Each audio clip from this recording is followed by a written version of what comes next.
Hey everyone! It is almost November 5th, which means it is nearly time for one of my favourite British holidays, Guy Fawkes Night, or as we often call it, Bonfire Night. You know, the night where we light bonfires, set off fireworks and celebrate a failed attempt to assassinate King James I and blow up Parliament. Yeah, it is a bit of a weird one, I know. But trust me, it is got a fascinating history, and it is a lot of fun. So, before we grab our sparklers and head out to the festivities, let's dive into the story behind this uniquely British celebration. Buckle up because we are going back in time over 400 years to the Gunpowder Plot of 1605. Picture England in the early 1600s. It was a time of serious religious tension. The king, James I, was a Protestant, but there were still many Catholics in England who faced persecution. They could not worship freely and were treated as second-class citizens. Tensions were high and some Catholics were desperate for change. Then, in May 1604, a handful of Catholic dissidents met at an inn in London and plotted to assassinate King James I. Among them was a group of 13 men, and the most famous among them was a chap named Guy Fawkes. Now, Guy was not your average Joe.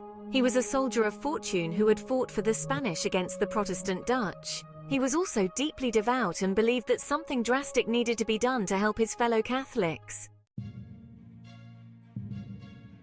So this group of dissenters hatched a daring and dangerous plan, the Gunpowder Plot.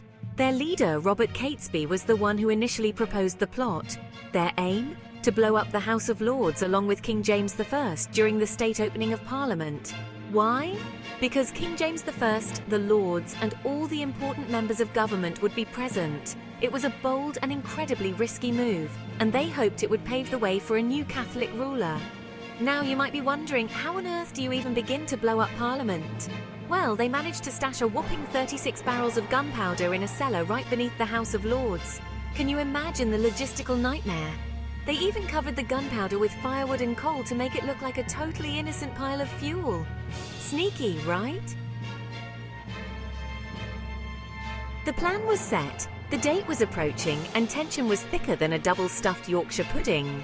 But then, everything changed. One of the plotters, a fellow named Francis Tresham, got cold feet. He was worried about his brother-in-law, Lord Monteagle, who was supposed to be in Parliament that day. So, Tresham did something incredibly risky. He sent an anonymous letter to Lord Monteagle, warning him to stay away from Parliament on November 5th.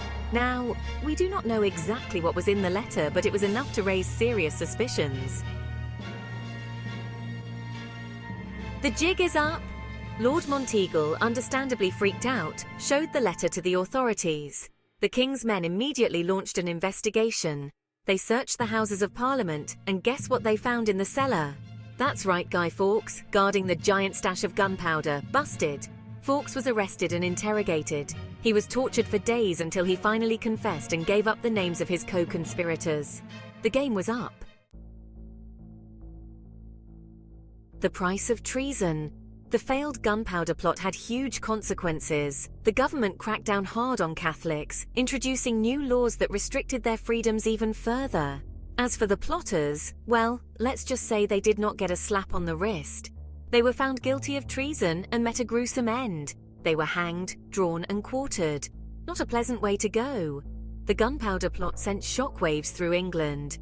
It became a defining moment in British history, a stark reminder of the religious tensions that gripped the nation. But how did we go from this terrifying act of terrorism to a night of bonfires and fireworks? A national celebration. Well, in the aftermath of the plot, people were pretty relieved that the king was safe. They celebrated by lighting bonfires and having street parties. Over time, this tradition stuck around. November 5th became a day to remember the gunpowder plot and give thanks that it failed. But it was not just about relief. The government also wanted to make sure no one ever forgot about the plot.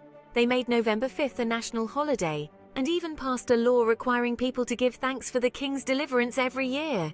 Talk about never letting you forget. Remember, the 5th of November. So over the centuries, the focus shifted from a day of somber remembrance to a night of revelry and celebration. We burn effigies of Guy Fawkes on bonfires, a bit harsh I know, set off spectacular fireworks, and enjoy toffee apples and other treats. It is a proper British knees up. And that is the story of Guy Fawkes Night. It is a strange mix of history, tradition, and good old-fashioned fun. So next time you are watching the fireworks explode on November 5th, remember the story of Guy Fawkes and the Gunpowder Plot. It is a story that reminds us to be thankful for what we have and to never take our freedom for granted. Thank you for watching. Hope you found this video informative and entertaining. Please subscribe, like, share, and comment. We do like to know and hear your feedback.